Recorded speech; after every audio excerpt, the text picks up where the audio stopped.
Porque, bem, não é segredo para ninguém, eu sou uma mulher, sou militante feminista, e também boa parte da minha atuação tem a ver com a luta pelos direitos LGBT. E eu não conseguiria ficar calada diante da série de absurdos, na verdade, que eu ouvi aqui na Câmara hoje. Eu respeito muito a vereadora Ruth Costa, o trabalho dela e tudo mais. Do vereador Fernando Holliday, bem, eu não vou ser hipócrita, todo mundo sabe que não. Mas esse tema é um tema que move muito, inclusive, comigo, os meus instintos, inclusive, porque eu acho que o fundamentalismo, que é o que eu chamo isso, e o conservadorismo, ele, inclusive, é desprovido de qualquer tipo de razão, inclusive desprovido de qualquer tipo de verdade. O que aconteceu, na verdade, nessa sala de aula, e seria importante que todos soubessem, antes de vociferar discursos de ódio, que, do meu ponto de vista, é disso que se trata, foi o seguinte: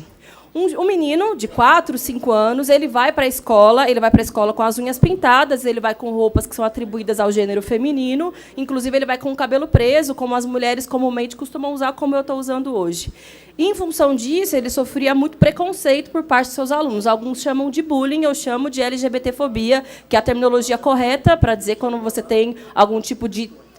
tratamento ruim com pessoas LGBT, sejam transexuais, travestis, homossexuais, lésbicas ou bissexuais. Essa professora, vendo essa cena e vendo o sofrimento do garoto, reuniu a sua turma para dizer que as crianças podem e devem respeitar uns aos outros, independentemente da sua orientação sexual, independentemente da sua identidade de gênero. No meu ponto de vista, o que essa professora fez é absolutamente louvável. Eu gostaria de utilizar essa tribuna, inclusive, para parabenizá-la pela sua ação e para me solidarizar com uma série de ataques que ela vem sofrendo pelas redes sociais e também presencialmente, inclusive pelas ameaças que ela vem sofrendo, porque eu não sei se é de conhecimento dos senhores, mas ela, inclusive, foi ameaçada por um 38, que não é pouca coisa, imagina um 38 na sua direção, por estar tendo essa atitude que alguns aqui consideram desrespeitosa ou indevida para um professor. Na verdade, infelizmente, os nossos professores, a nível nacional, inclusive, eles não recebem a formação e o preparo adequado para lidar com situações como essa na sala de aula.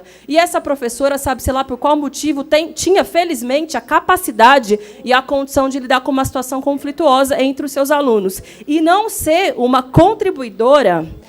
de um país que mais assassina LGBTs no mundo. Eu não sei se os senhores sabem quais são os dados, as estatísticas no Brasil. A expectativa de vida de uma pessoa transexual ou travesti no Brasil é de 36 anos. 90% delas se encontra na prostituição para ter alguma fonte de renda, porque são expulsas de casa, são expulsas das escolas, porque não aguentam a pressão, às vezes os próprios professores, alguns, infelizmente, reproduzem a LGBTfobia, e porque não encontram acolhimento no mercado de trabalho. Além disso, a cada 17 minutos, um LGBT morre no nosso país em função da LGBTfobia, seja pela agressão direta, violência, ou seja também pela exploração no mundo do trabalho, ou dos trabalhos informais, ou, enfim, a falta de condição de levar a sua vida. Então, a nossa postura, enquanto vereadores, legisladores, pessoas com cargos públicos, seria, na verdade, de fortalecer o combate à LGBTfobia, fortalecer, inclusive, que as nossas escolas fossem mais bem preparadas, equipadas, bem como os professores, para lidar com situações como essa, e que a gente investisse em mais políticas públicas de combate à LGBTfobia.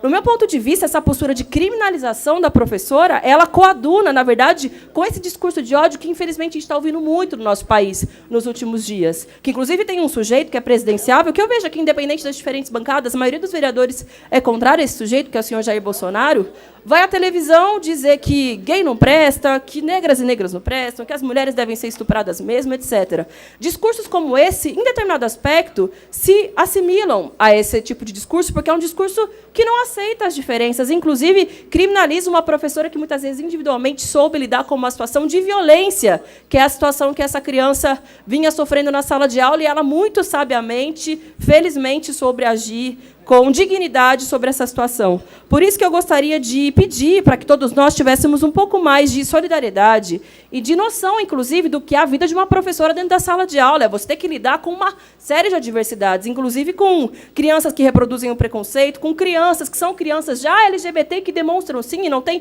o menor problema, porque a gente precisa aprender a viver numa sociedade para respeitar todo tipo de diferença, de diversidade, de postura, de posicionamento. Vejam só, o próprio vereador, aqui ele disse, ele é um dos poucos parlamentares do Brasil assumidamente homossexuais, porque infelizmente a gente sabe que provavelmente deve ter mais, mas o preconceito da sociedade não permite que a maioria dos parlamentares dê a cara a tapa para colocar qual é a sua orientação sexual, que dirá a sua identidade de gênero. É nesse país que nós vivemos, então a nossa postura tem que ser de apoiar completamente essa professora, demonstrar nossa solidariedade e repudiar todo e qualquer ato que, mesmo que não queira ser explicitamente LGBTfóbico, é LGBTfóbico, porque alimenta a violência e se coloca do lado do opressor e não do lado do oprimido, que deveria, do meu ponto de vista, ser a nossa postura enquanto vereadores, enquanto defensores dos direitos humanos, que sou sim, e enquanto seres humanos, que queremos uma sociedade mais justa, mais democrática, mais pacífica, mais diversa, com respeito a todas e todos, e que, finalmente, a gente possa combater esse mal da LGBTfobia no nosso país, que a gente não assista mais de olhos fechados tantos LGBT sendo assassinados,